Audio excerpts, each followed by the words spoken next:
Now today हम discuss करेंगे different type की मॉलिकुलर टेक्निक्स जिससे हम किसी इन्फेक्शियस डिसीज़ के डायग्नोसिस में हेल्प ले सकते हैं। और यहाँ हम बात करेंगे सबसे पहले पॉलीक्राइल एमाइड जेल इलेक्ट्रोफोरेसिस की। तो ये एक ऐसी इलेक्ट्रोफोरेटिक टेक्निक है जिसमें हम प्रोटीन का सेपरेशन करते हैं और ये देखते हैं कि जो प्रोटीन है पर्टिकुलर बैंड अगर वो मिलता है तो इन्फेक्शियस वायरस या बैक्टीरिया का जो प्रोटीन है क्या वो वही है, और on the basis of that we can diagnose the infectious disease. तो इसमें क्या करते हैं, इसमें सबसे पहले हम डिस्कस करेंगे पॉलीएक्राइलेमाइड जेल इलेक्ट्रोफोरेसिस। इसमें स्पेशली प्रोटीन्स का स्टडी किया जाता है और प्रोटीन्स का डिफरेंट मॉलिकुलर जो वेट्स होते हैं उसके अकॉर्डिंग इसका सेपरेशन प्रोटीन्स का होता है। इसमें हम जो सैंपल तैयार करते हैं और जो वेल में डालते हैं वो SDS होता है प्लस बीटा मर्केप्टो इथेनॉल होता है, देन ब्रोमोफिनॉल ब्लू होता है और ग्लिसरॉल होता है, और इसके साथ में हमारा जो अननोन प्रोटीन है वो होता है। इसमें जो प्रोटीन सैंपल हमारा हमने लिया है उस प्रोटीन सैंपल को हम या तो biologically it is derived from prokaryotes और यूकैरियोटिक प्रोटीन्स, ओके, या फिर सीरम से रिलेटेड जो प्रोटीन्स होते हैं वो तो they are biologically derived proteins होते हैं और वो प्यूरीफाइड फॉर्म में होते हैं। अगर अनप्यूरिफाइड फॉर्म में भी होते हैं तब भी हम जो प्रोटोकॉल्स हैं प्रोटीन प्यूरिफिकेशन के उसके थ्रू प्रोटीन को प्यूरिफाई करके इसमें लोड करते हैं। इसमें लोड करने के लिए जो मैंने आपको लोडिंग बफर का कंपोजिशन बताया है वो लोडिंग बफर कंपोजिशन में हमारा जो प्रोटीन होता है वो आपको पता है कि उसमें हमने SDS मिलाया है, बीटा मर्केप्टो इथेनॉल मिलाया है, देन ब्रोमोफिनॉल ब्लू मिलाया है, देन हमने एक जो है ग्लिसरॉल मिलाया है। तो जो प्रोटीन का कंपोजिशन है पहले उसको समझते हैं और समझते हैं कि आखिर ये मिलाने से क्या क्या होगा। तो प्रोटीन्स जो होते हैं वो पॉलीपेप्टाइड चेन्स के बने होते हैं जिसमें मल्टीपल एमिनो एसिड्स होते हैं, और ये जो फोल्डेड एमिनो एसिड का जो पॉलीपेप्टाइड चेन है ये कहीं नॉन कोवेलेंट बॉन्ड से आपस में जुड़ा होता है या फिर कहीं पर डाइसल्फाइड बॉन्ड से आपस में जुड़ा होता है, कहीं पर ये जो आयनाइजिंग बॉन्ड्स है उससे जुड़ा होता है, ओके, और कहीं पर हाइड्रोजन बॉन्ड्स से आपस में जुड़ा होता है। तो इस टाइप से जो अलग अलग बॉन्ड्स होते हैं इनका ब्रेकेज करना होता है। अब जब हम SDS बेस की बात करते हैं तो जो SDS है वो एक सरफेक्टेंट होता है, उसमें एक नेगेटिव चार्ज ये जो है पोलर एंड है और ये एक नॉन पोलर एंड है, इस टाइप का ये बना होता है। और SDS का जो ओवरऑल अल्टीमेटली चार्ज होता है वो नेगेटिव चार्ज होता है। SDS इसमें जाकर के केवल डाइसल्फाइड बॉन्ड्स को छोड़ दें तो बाकी सारे बॉन्ड्स जैसे कि हाइड्रोजन बॉन्ड्स और एनायनिक बॉन्ड्स, आयनिक बॉन्ड्स और जो आपका कोवेलेंट बॉन्ड्स वगैरह होते हैं इसको ब्रेकेज कर देता है। केवल डाइसल्फाइड बॉन्ड को SDS पेज ब्रेक नहीं कर पाता। तो इसमें जो रिड्यूसिंग सब्सटेंस हमने बीटा मर्केप्टो इथेनॉल डाला था वो क्या करता है, डाइसल्फाइड बॉन्ड का ब्रेकेज कर देता है, और इसके कारण ये जो पॉलीपेप्टाइड चेन है ये क्वाटरनरी या टर्शियरी स्ट्रक्चर में नहीं होकर के सॉल्यूशन में पॉलीपेप्टाइड की एक लॉन्ग ऐसी चेन हो जाती है। और इसका रीज़न ये है कि हर दो एमिनो एसिड्स से एक पोलर एंड ऑफ SDS जुड़ जाता है, इस टाइप से, है ना, इस टाइप से एक SDS जुड़ जाता है, दो एमिनो एसिड से एक पॉलीपेप्टाइड एक SDS जो होता है वो जुड़ जाता है, और अल्टीमेटली इस पूरे पॉलीपेप्टाइड को नेगेटिव चार्ज दे देता है, और नेगेटिव चार्ज में रिपल्शन होने के कारण ये जो है पूरी की पूरी पॉलीपेप्टाइड चेन सीधी हो जाती है। तो ये प्रोसीजर ऑटोमेटिकली नहीं होती है, इसके लिए जो हमारा लोडिंग बफर है उसको उसमें SDS डाल के, बीटा मर्केप्टो इथेनॉल डाल के, ग्लिसरॉल डाल के हम क्या करते हैं 95 डिग्री सेंटीग्रेड टेम्परेचर पे उसको हीट करते हैं ताकि ये पूरी प्रोसीजर हो। अब हम यहाँ बात करेंगे कि हमारे पास दो टाइप के सॉल्यूशन होना चाहिए for preparation of polyacrylamide gel electrophoresis. पहला सॉल्यूशन होता है स्टॉकिंग सॉल्यूशन जिसका pH 6.8 होता है। दूसरा होता है सेपरेटिंग सॉल्यूशन या सेपरेटिंग जेल और इसका pH होता है 8.8। तो ये स्टॉकिंग जेल और सेपरेटिंग जेल दोनों ही एक्राइलेमाइड, बेस एक्राइलेमाइड, अमोनियम परसल्फेट और टिमेड के बने होते हैं। इस पेज को रन करने के लिए हमें सबसे पहले दो ग्लास स्लाइड्स लेना होती है और इन ग्लास स्लाइड्स को आपस में इस टाइप से बाइंड करना होता है कि इसमें जो बीच का स्पेस है इसमें हम हमारा स्टॉकिंग जेल सेपरेटिंग जेल डाल सकें। तो सबसे पहले इसकी असेंबली बना करके हम सेपरेटिंग जेल इसके अंदर डालते हैं। सेपरेटिंग जेल में एक्राइलेमाइड, बेस एक्राइलेमाइड, अमोनियम परसल्फेट और टिमेड डला हुआ है। तो यहाँ पर अमोनियम परसल्फेट क्या करता है, फ्री रेडिकल बनाता है और टिमेड क्या करता है, इस फ्री रेडिकल की जो एक्टिविटी है उसको इन्हांस करने का काम करता है। यहाँ पर एक्राइलेमाइड क्या होता है, एक्राइलेमाइड पॉलीमराइज होता है in the presence of this free radical property और enhancement of this free radical. तो जब ये एक्राइलेमाइड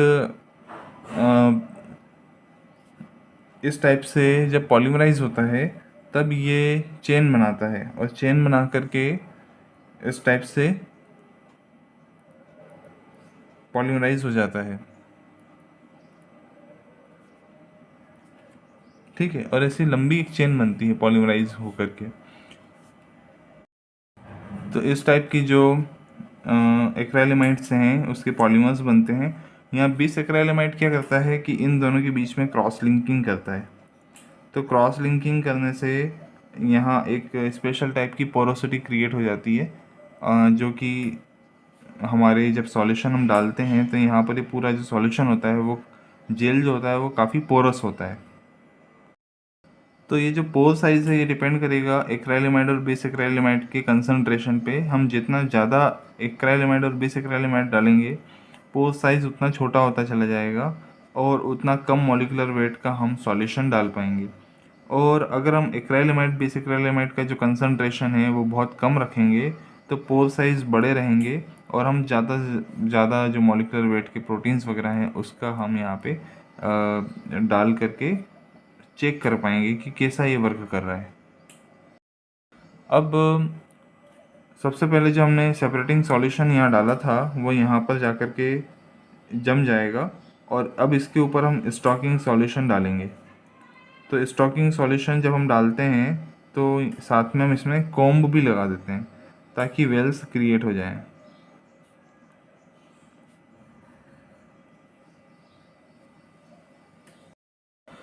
तो इस प्रकार से जब ये दोनों जेल जम जाते हैं तो ये जो असेंबली है इसको खोल करके जो दोनों ग्लास स्लाइड्स हैं एक साथ इसको उठा करके हम अब इलेक्ट्रोड्स में लगाएंगे। तो उसमें ऐसा रहता है कि जो इलेक्ट्रोड अपर इलेक्ट्रोड रहता है ये रहता है नेगेटिवली चार्ज्ड, जो लोअर इलेक्ट्रोड रहता है ये रहता है पॉजिटिवली चार्ज्ड। तो इस टाइप के इलेक्ट्रोड सिस्टम में अब हम इसको पूरे सेट को रखेंगे और अब इस पूरी असेंबली को हम एक बॉक्स में रखते हैं और इस पूरे बॉक्स में हम एक रनिंग बफर डालते हैं। ये रनिंग बफर जो होता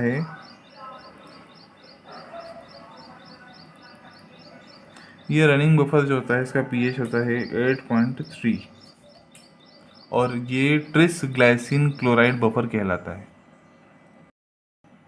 अब इस पहले वाले जो वेल में हम प्रोटीन लेडर डालते हैं और वो प्रोटीन लेडर जो होता है कंपनी से ही मिलता है जिसमें डिफरेंट टाइप के प्रोटीन नॉन सेगमेंट्स होते हैं जो कि यहाँ पर बैंड से बनाते हैं और हमें इससे कंपेरेटिवली ये पता चलता है कि हमारा बैंड किस रीज़न पे आया है ताकि हम ये पता लगा सकें कि हमारा कौन सा प्रोटीन है जो पर्टिकुलर उस फ्रेगमेंट का अवेलेबल है हमारे प्रोटीन सॉल्यूशन में। तो यहाँ सबसे पहले वेल में हम डालते हैं प्रोटीन लेडर। अब इन वेल्स में हम डालेंगे हमारा जो हमने अभी प्री हीटेड 95 डिग्री सेंटीग्रेड पे जो हीटिंग किया था वो वाला जो सैंपल होता है वो हम यहाँ लोड करेंगे। तो हमें ये पता है कि हमारी इस वेल के अंदर जो हमारा प्रोटीन डला है उसमें बीटा इसमें ब्रोमोफिनॉल ब्लू डला हुआ है और साथ में ग्लिसरॉल भी डाला है। तो ग्लिसरॉल क्या है, डेंसिटी प्रोवाइड करता है और वो इतना भारी रखता है कि इस वेल से बाहर हमारा सैंपल नहीं जाए। और जो ब्रोमोफिनॉल ब्लू है वो एक डाई है, और वो डाई जब हमारा प्रोटीन सैंपल रन होता है तो वो दिखाई देता है कि ये प्रोटीन सैंपल हमारा कहाँ तक पहुँच गया है। तो dye just is used for the visualisation of protein. तो इसलिए हम ब्रोमोफिनॉल ब्लू डाई जो होती है वो हमारे प्रोटीन में डालते हैं। तो अब क्या करेंगे कि जैसे ही हम वेल्स फिलअप कर देते हैं, तो वेल्स फिलअप करने के बाद में हम इसको करंट से या फिर जो हमारा वोल्टामीटर है उससे हम ऐड करते हैं, और ऐड करने के बाद इसके अंदर हम जो है करंट पास करते हैं। करंट पास करने पर क्या होता है कि प्रोटीन हमारे, हमने एस डी एस स्पेस से सारे नेगेटिवली चार्ज बना रखे थे, तो ये जो नेगेटिव नेगेटिव रिपल्शन होने के कारण प्रोटीन जो होता है सीधा डाउन होकर के नीचे की तरफ जाता है। अब यहाँ पर हमने दो अलग अलग सेपरेटिंग सॉल्यूशंस बनाए हैं। पहला है स्टॉकिंग जेल जो ऊपर है, और जो सेपरेटिंग जेल है वो नीचे है। तो अगर मान लीजिए हमने स्टॉकिंग जेल नहीं बनाया होता, तो स्टॉकिंग का मतलब क्या होता है, स्टॉक करके चलाने वाला। सेपरेटिंग जो कि सेपरेट करने वाला। अगर हमारा यहाँ से ही पूरा सेपरेटिंग जेल होता तो प्रोटीन यहीं से सेपरेट होना शुरू हो जाते और रैंडम अलग अलग बैंड देते। तो ये एक प्रॉब्लम होती है, रैंडम बैंड्स आते हैं, इसलिए स्टॉकिंग जेल पहले डाला जाता है जो सभी प्रोटीन्स को एक साथ मूव कराता है। और जैसे ही सेपरेटिंग जेल आता है ये प्रोटीन्स जो होते हैं सेपरेट होने लगते हैं। तो स्टॉकिंग जेल का मतलब ही ये है, और इसको इसलिए बनाया गया है ताकि इस प्रॉब्लम से बचा जा सके। प्रॉब्लम ये होती है कि अगर यहाँ पर से ही सेपरेटिंग जेल बना लिया जाता और स्टॉकिंग जेल नहीं होता, तो यहीं से जो प्रोटीन बैंड्स होते हैं वो हेफाजर्ड बनने लग जाते। तो इसलिए ऐसा नहीं हो, इसलिए हमने दो अलग अलग जेल बनाए, स्टॉकिंग जेल और सेपरेटिंग जेल। अब मैं थोड़ा सा रनिंग बफर के कंपोजिशन के बारे में आपको बताता हूँ। रनिंग बफर में हमने ट्रिस डाला था, क्लोराइड आयंस डाले थे, और इसके अंदर हमारा होता है ग्लाइसिन। तो ये इसको हम कहते हैं ट्रिस ग्लाइसिन बफर। ओके। तो जो क्लोराइड आयंस होते हैं वो नेगेटिवली चार्ज होते हैं, ये हमको पता है। इसके बाद में जो ग्लाइसिन होता है वो तीन अलग अलग फॉर्म्स में मिलता है। तो ग्लाइसिन के हम तीन अलग अलग फॉर्म्स पढ़ लेते हैं। तो ग्लाइसिन जो है 5.97 के पीएच पर न्यूट्रल होता है, लेकिन जब 5.97 से पीएच बढ़ा दिया जाए और बेसिक कर दिया जाए तब ये नेगेटिवली चार्ज हो जाता है, और जब 5.97 पीएच से कम कर दिया जाए, एसिडिक कर दिया जाए पीएच, तब यही ग्लाइसिन जो होता है वो पॉजिटिवली चार्ज हो जाता है। तो आइसोइलेक्ट्रिक पॉइंट पर इसको हम न्यूट्रल कहते हैं, और ये एक ज्विटर आयन है। ज्विटर आयन का मतलब ये होता है कि डिफरेंट डिफरेंट पीएच पर ये डिफरेंट डिफरेंट टाइप के चार्जेस शो करता है। अब इस टाइप से जो ग्लाइसिन है उसको रनिंग बफर में डालने का फ़ायदा क्या है। जैसे मैंने आपको बताया कि स्टॉकिंग जेल स्टॉक बनाने का काम करता है, बंडल बनाने का काम करता है। तो हमारा रनिंग बफर का जो पीएच है वो 8.3 है। 8.3 के पीएच में जो हमारा ग्लाइसिन होगा वो नेगेटिवली चार्ज हो जाएगा, और जब ये नेगेटिवली चार्ज वाले इलेक्ट्रोड के यहाँ पर होने से हम जेल रन करते हैं, तो ये प्रोटीन के साथ ग्लाइसिन और क्लोराइड आयंस बहुत फटाफट फटाफट जो होते हैं स्टॉकिंग जेल में आना शुरू करते हैं। तो सपोज़ कीजिए यहाँ तक स्टॉकिंग जेल में आ गए, यहाँ पर स्टॉकिंग जेल में आ गए। तो स्टॉकिंग जेल में आने पर क्योंकि नेगेटिवली चार्ज्ड हैं सभी मॉलिक्यूल्स, तो बहुत फटाफट नीचे की तरफ आएंगे। लेकिन स्टॉकिंग जेल के अंदर इंटर होते ही स्टॉकिंग जेल का जो पीएच होता है वो 6.8 होता है। तो 6.8 होने पर जो ग्लाइसिन है हमारा वो पॉजिटिवली चार्ज हो जाता है। तो जैसे पहले जो हमारा हमने बताया था कि 5.97 पे न्यूट्रल चार्ज रहता है, तो आप सोचें कि होता तो ग्लाइसिन नेगेटिवली चार्ज्ड ही है, लेकिन स्लाइटली पॉजिटिव हो जाता है क्योंकि ये अभी बहुत बेसिक मीडिया से उठ करके थोड़ा सा एसिडिक मीडिया में आया है। तो ये स्लाइटली चार्ज्ड मॉलिक्यूल जो होते हैं ग्लाइसिन के, ये भी नीचे ही जाते हैं, होते नेगेटिवली चार्ज्ड ही हैं ये, पर थोड़े से पॉजिटिव होने के कारण नीचे जाते हैं, पर धीरे धीरे जाते हैं। और धीरे धीरे जाते हैं तो जो ग्लाइसिन होता है वो पहले रह जाता है, उसके बाद जो प्रोटीन होते हैं वो आपस में बैंड्स बना लेते हैं बहुत सारे, और नेगेटिव चार्ज जो क्लोराइड आयन है वो थोड़ा फास्ट मूव करता है क्योंकि वो हाईली नेगेटिवली चार्ज होता है, तो क्लोराइड आयन जो होते हैं वो नीचे रह जाते हैं। तो इस टाइप से ग्लाइसिन और क्लोराइड आयन के बीच में हमारे प्रोटीन्स होते हैं जो कि हाईली कॉम्पैक्ट फॉर्म में होते हैं, और ये स्टॉकिंग जेल की प्रॉपर्टी है कि इस टाइप के प्रोटीन को कॉम्पैक्ट बनाने का काम ये जेल करता है। अब इसके बाद जैसे ही आप देखेंगे कि स्टॉकिंग जेल का ये जो सॉल्यूशन है ये निकल चुका है और ये लेयर दूसरी आ गई है सेपरेटिंग जेल की। तो सेपरेटिंग जेल में क्या होता है, इसका पीएच 8.8 होता है, और हमें पता है कि 8.8 वाले पीएच में जो ग्लाइसिन है वो वापस से बेसिक हो जाएगा, और पीएच बेसिक होने में नेगेटिव हो जाएगा। तो नेगेटिवली चार्ज होने के कारण अब यहाँ पर जैसे ही प्रोटीन बैंड्स आते हैं, ग्लाइसिन और क्लोराइड बहुत जल्दी मूव करेंगे नीचे की तरफ, जबकि प्रोटीन बैंड्स जो होते हैं रिलेटिवली कम मूव करेंगे, और according to their molecular weight वो बैंड्स बनाएंगे। इसमें हमने जो ब्रोमोथाइमल ब्लू डाला था उसमें जो ये जो डाई है ब्रोमोथाइमल ब्लू, इसके कारण यहाँ ब्लूइश कलर आएगा, और जैसे ही हमें दिखे कि भाई ब्लूइश कलर यहाँ तक आ चुका है, हमें जो इलेक्ट्रोफोरेटिक एपरेटस है उसको बंद कर देना चाहिए। इसको बंद करने पर नहीं, अदरवाइज़ अगर हमने इसको बंद नहीं किया तो ये जो प्रोटीन होता है ये जेल से भी बाहर निकल के इस रनिंग बफर में चला जाएगा।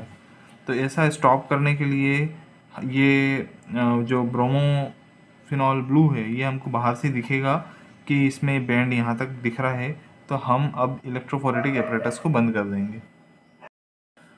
ये दो सेपरेटेड मेम्ब्रेन्स बनाने का तरीका ये रहता है कि जैसे ही सेपरेटिंग जेल हम डालते हैं, हम इसको डालने के बाद में इसको कुछ समय के लिए छोड़ देते हैं, और इसमें हम ऊपर वाटर की एक लेयर डालते हैं ताकि ये जो है जब पूरा एडजस्ट हो जाए तब हमारी इस वाटर लेयर को हम ऊपर से वापस से बाहर कर देते हैं। फिर इसके बाद हम स्टॉकिंग जेल डालते हैं। ऐसा करने पर ये बहुत ही सेपरेटेड लेयर बनती है और दो सेपरेटेड जेल्स तैयार हो जाते हैं। अब जब बैंड्स यहाँ तक आ जाते हैं तब हम ये इस पूरे एपरेटस से ये हमारा जो जेल है इसको रिमूव करते हैं। जेल को रिमूव करके अब इस जेल को हमें कलर देना होता है, इसका जेल का फिक्सेशन करना होता है। तो इसके लिए हम एक कंटेनर के अंदर एक सॉल्यूशन डालते हैं, और इस सॉल्यूशन में कोमासी ब्लू एक डाई होती है उसको डालते हैं, साथ में मेथनॉल डालते हैं और एसिटिक एसिड डालते हैं। कोमासी ब्लू जो होता है वो प्रोटीन की स्टेनिंग करता है, वो एक नॉन आयनिक एजेंट है, एक डाई है, और जो मेथनॉल है वो सॉल्यूशन होता है, और उसमें कोमासी ब्लू को एसिटिक एसिड जो रहता है जो हमने डाला है वो एसिड इस कोमासी ब्लू को फिक्स करता है प्रोटीन के ऊपर। इस टाइप से जो हमारा जेल है जिसको हमने अभी रन किया उसमें हम मतलब इसमें डालने के पहले जो स्टॉकिंग साइट रहता है, स्टॉकिंग जेल होता है, उसको रिमूव कर चुके होते हैं। तो अब हमारा जो जेल रहता है ये सेपरेटिंग जेल, इसमें बैंड से बने होते हैं। तो ये यहाँ पर प्रोटीन लेडर होता है जो कि स्पेसिफिक उसमें अलग अलग लेडर्स बनते हैं, और यहाँ पर हमारा जो बैंड है वो आता है, पर्टिकुलर बैंड जो प्रोटीन हमने डाला है सॉल्यूशन में। तो इस प्रकार से हमारा बैंड विजिबल होता है। अब इस जेल को आप चाहें तो इसका आप वेस्टर्न ब्लॉटिंग कर सकते हैं, और वेस्टर्न ब्लॉटिंग करके आप ये देख सकते हैं कि मतलब इसको आप एक नाइट्रोसेल्युलोज मेम्ब्रेन के ऊपर आप लेकर के परमानेंट इसका एक इम्प्रेशन बना के आप उसको हमेशा के लिए स्टोर करके एक नाइट्रोसेल्युलोज मेम्ब्रेन पे रख सकते हैं। अब यहाँ पर आप देखेंगे तो 0.2 m सोडियम फॉस्फेट बफर जो हमारा रनिंग बफर रहता है वो 0.2 m सोडियम फॉस्फेट बफर रहता है। तो यहाँ पर इसका pH है 7.2। जो हमारा एक्राइलेमाइड बिसक्राइलेमाइड रेशियो रहता है वो रहता है 22.2:0.6, है ना, यानी कि ये पूरा हो गया 22.8। तो ये 22.2:0.6 का रेशियो रहता है। अमोनियम परसल्फेट जो हम डालते हैं वो जो कि हम इस एक्राइलेमाइड बिसक्राइलेमाइड में डालते हैं वो रहता है 15 मिलीग्राम पर ml इन डिस्टिल वाटर। इसके बाद हम टमेट का यूज़ करते हैं, जिसका फुल फॉर्म है NNNN टेट्रा मिथाइलिन डायमीन। इसके बाद हम जो ब्रोमोफिनॉल ब्लू डालते हैं, इसका कंसंट्रेशन रहता है 50 मिलीग्राम पर 100 ml डिस्टिल वाटर। ठीक। तो फॉस्फेट बफर का यूज़ इसलिए करते हैं जिसमें हम एक सॉल्यूशन बना सकें एक्राइलेमाइड, बेस एक्राइलेमाइड, अमोनियम परसल्फेट का और टमेट का, ताकि इस सॉल्यूशन में हमारा जो जेल है वो तैयार हो सके। तो फॉस्फेट बफर को बॉईल करते हैं, उसके बाद कूल करते हैं। इसमें 15 ml हम फॉस्फेट बफर में 13.5 ml एक्राइलेमाइड, बेस एक्राइलेमाइड सॉल्यूशन डालते हैं, 1.5 ml अमोनियम परसल्फेट डालते हैं। ये अमोनियम परसल्फेट फ्रेशली प्रिपेयर्ड होना चाहिए। इसमें 50 माइक्रोलीटर टमेट सॉल्यूशन डालते हैं और इसको मिक्स करते हैं। इसके बाद में कोशिश ये करना चाहिए कि ये जो हम सॉल्यूशन प्रिपेयर कर रहे हैं, ये जो जेल प्रिपरेशन की मेथड है, ये डार्क में होना चाहिए, बहुत ज़्यादा लाइट वाले सोर्स में नहीं होना चाहिए। जैसा कि मैंने आपको बताया, हम दो टाइप के सॉल्यूशन जेल तैयार करते हैं, स्टॉकिंग जेल और दूसरा सेपरेटिंग जेल। तो उसमें हमने पहला जो जेल डालते हैं, सेपरेटिंग जेल डालते हैं, फिर उसमें वाटर की एक लेयर डालते हैं और फिर बाद में हम उसके बाद एक स्टॉकिंग जेल की लेयर डालते हैं। तो ये हमने जो किया, ये मैं आपको पहले ही बता चुका हूँ। अब जो हम प्रोटीन का एक लोडिंग बफर बना रहे हैं, वो लोडिंग सॉल्यूशन रहता है 40 माइक्रोलीटर का। ओके। तो 40 माइक्रोलीटर का हम एक प्रोटीन बनाते हैं सॉल्यूशन। इसमें 10 माइक्रोलीटर हम डालेंगे ब्रोमोफिनॉल ब्लू, ये होना चाहिए 0.05%। इसके बाद इसी प्रोटीन सॉल्यूशन में हम साथ में डालेंगे ग्लाइसिन, जैसा कि आपको मैंने बताया, और इसी में डालेंगे हम ग्लिसरॉल। तो जो ग्लिसरॉल रहता है वो हेवीनेस प्रोवाइड करता है और कोशिश करता है कि ये जो प्रोटीन हम जब वेल में डालें तब वेल से वो इधर उधर नहीं जाए। अब हम जब हमारा इलेक्ट्रोफोरेसिस कंप्लीट हो जाएगा तो इलेक्ट्रोफोरेटिक एपरेटस को बंद करने के बाद में ये लगभग 5-1 घंटे तो लेता ही लेता है। जब आप इसको बंद करेंगे तो इसमें मतलब जो करंट पास होगा उसका भी बता दूं, ये रहता है 5 मिली एम्पियर। 5 मिली एम्पियर का जो रहता है करंट पास करते हैं, और 5 घंटे तक करने के बाद आप इसको क्या करें, रिमूव कर लें। और जो अब हमने आपको डाई बताई थी जो है कॉमासी ब्लू इन 50% मिथेनॉल, तो 0.2% कोमासी ब्लू इन 50% मिथेनॉल का सॉल्यूशन लेना है।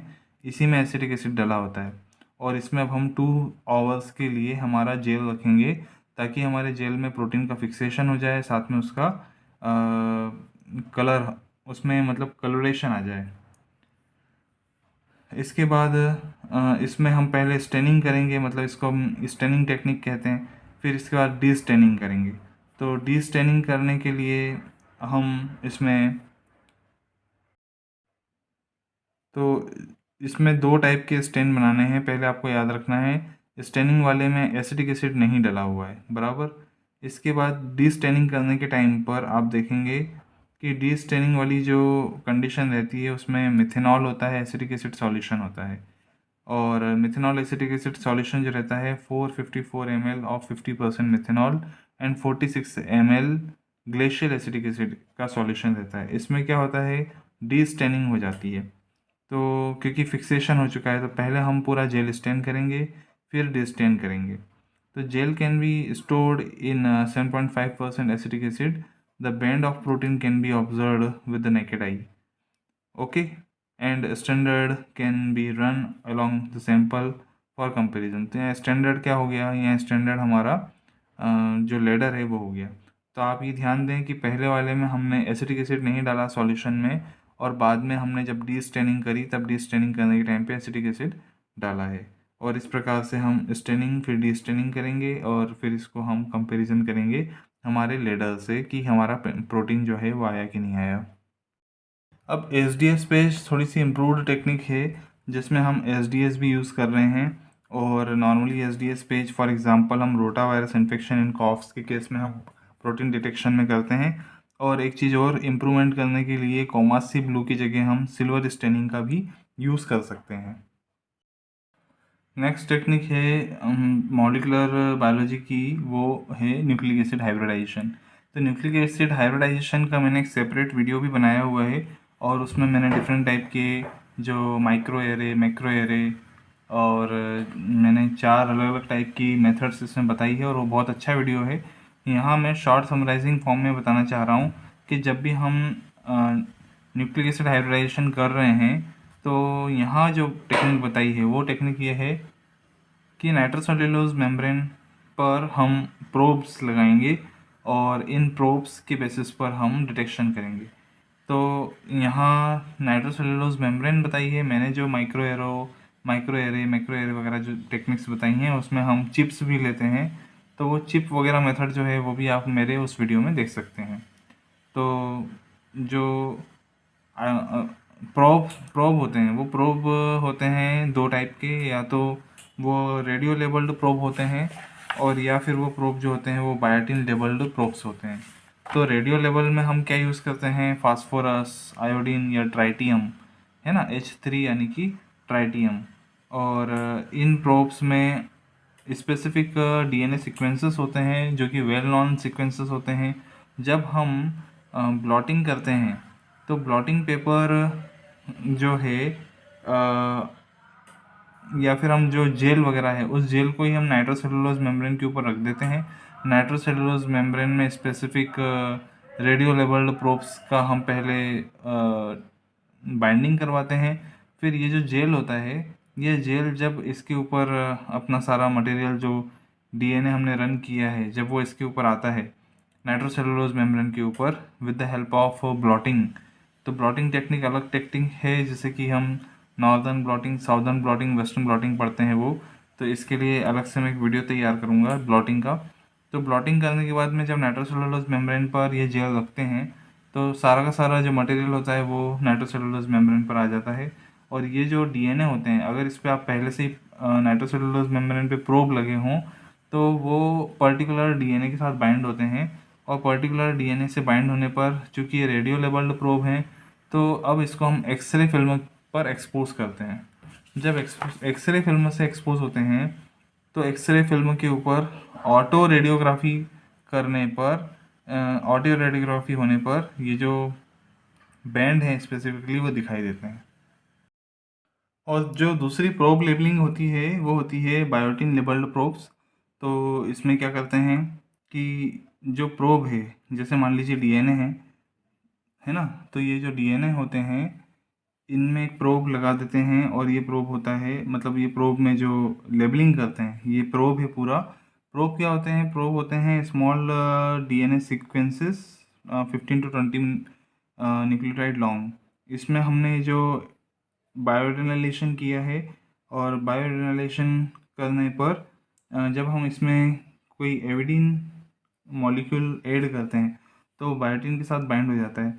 लेकिन जब ये बायोटिन के साथ बाइंड होता है तो ये हमें जो एविडीन है इसमें एक सबस्ट्रेट साथ में लगाना होता है, और ये जो सबस्ट्रेट होता है ये होता है जो कॉन्जुगेशन होता है इसका, ये होता है एक एंजाइम के साथ में कॉन्जुगेशन, है ना। और इस एंजाइम को क्या चाहिए, सबस्ट्रेट चाहिए। तो एंजाइम कॉन्जुगेशन हम करते हैं, एंजाइम होता है प्रॉक्सीडेज, और जो सबस्ट्रेट हम इस पर डालते हैं जिससे कलर आता है वो सबस्ट्रेट होता है डाई एमिनो बेंजीडीन टेट्राहाइड्रोक्लोराइड। ठीक है, तो एंजाइम सबस्ट्रेट कॉम्प्लेक्स बनता है और ये कलर देता है।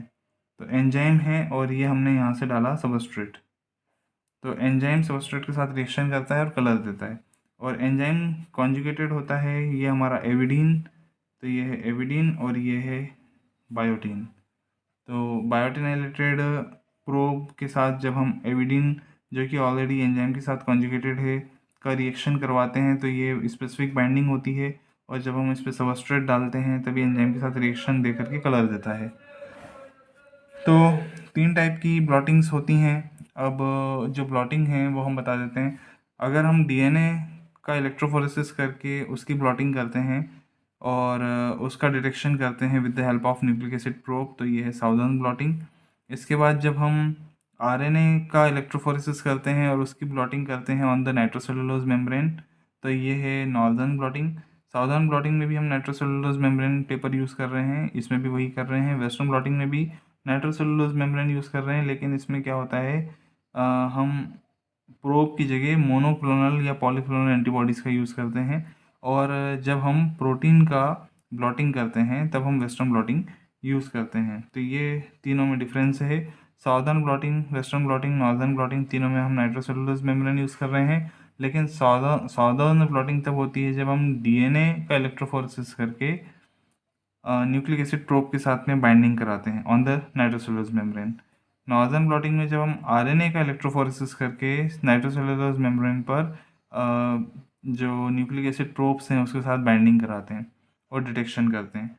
और वेस्टर्न ब्लॉटिंग क्या होती है, जब हम प्रोटीन का इलेक्ट्रोफोरेसिस करते हैं और इसको हम मोनोक्लोनल या पॉलीक्लोनल एंटीबॉडीज़ के साथ में कॉन्जुगेशन करवाते हैं और बाइंडिंग कराते हैं और नाइट्रोसेलुलोज मेम्ब्रेन पर हम प्रोसेसिंग करते हैं पूरी, तब हम इसको कहते हैं वेस्टर्न ब्लॉटिंग। नाउ अब हम बात करेंगे नेक्स्ट टेक्निक की, वो है डीएनए फिंगरप्रिंटिंग। डीएनए फिंगरप्रिंटिंग में क्या होता है कि बहुत सारे एनिमल्स में और इंडिविजुअल वेरिएशन होता है, वेरिएबल नंबर टेंडम रिपीट्स का। तो इसको हम कहते हैं वीएनटीआर का, और शॉर्ट टेंडम रिपीट्स का इसको हम कहते हैं एसटीआर। तो वीएनटीआर और एसटीआर का जो वेरिएशन होता है ये इंडिविजुअल टू इंडिविजुअल वेरी करता है, और ये काफ़ी कंजर्व्ड सीक्वेंसेस होते हैं जो कि वेरिएबल होते हैं, अलग अलग टाइप के होते हैं। और शॉर्ट इसलिए कहते हैं क्योंकि बहुत छोटे होते हैं, तो इसलिए इसका डिटेक्शन इजी होता है। तो ये जो टेंडम रिपीट्स हैं ये न्यूक्लियोटाइड सीक्वेंसेस हैं जो इंडिविजुअल टू इंडिविजुअल वेरिएशन करते हैं, और इनको हम क्या करते हैं, रेस्ट्रिक्शन एंडोन्यूक्लियस की हेल्प से कटिंग करते हैं, और कटिंग करके इसको पॉलीक्राइलेमाइड जेल इलेक्ट्रोफोरेसिस और या फिर इसको हम एगरोस, स्पेशली एगरोस पे हम इसको रन करते हैं।